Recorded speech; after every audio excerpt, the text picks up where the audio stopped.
at that point, I was still racing for Herc, but we were running into Rockwell Distributors motor skis on the track.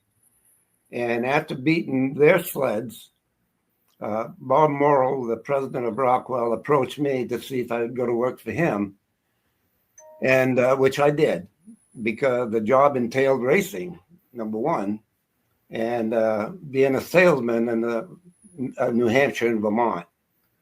So Rockwell had basically a two-man team, two-place trailer, and we'd go to wherever we needed sales. Because back in those days, basically in New England, we had yellow and we had orange sleds, and there was a few Polarises around. But a win on the weekend meant sales on Monday. And that was the big thing for Rockwell, that we had to promote sales, not necessarily winning at the big races, but going with to support the dealer. Yeah. And that's what we did. So as time went on and Rockwell expanded their team, and during that same period of time, we needed to expand our sales force. I had a friend in Colebrook, New Hampshire. His name is Bruce Bryant.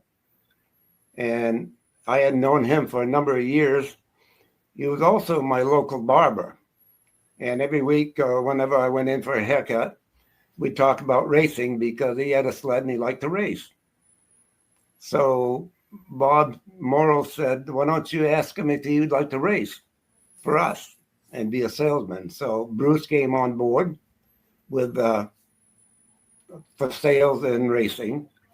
And he's a big man. He's as big as Conrad, yeah. Yeah, he carries a lot of weight.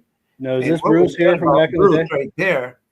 Bruce could outmaneuver a sled, with a weight, because he had the leverage for a 793 narrow stance motor ski.